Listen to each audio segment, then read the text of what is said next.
Đêm đi qua như làn gió cuối mùa, mang theo nỗi nhớ anh chưa kịp gọi tên. Con phố cũ vẫn còn in dấu bước, mà lòng người đôi khác chỉ trong một đêm. Bao câu hứa nằm lại giữa ngọn đèn, nhưng điều chưa nói giờ hóa khói bay xa.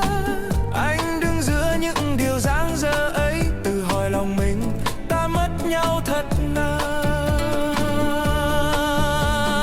Nếu hôm ấy anh nói yêu em thêm một phút, biết đâu giờ này ta đã chẳng lạc nhau. Gió vẫn hát câu chuyện hai người cũ,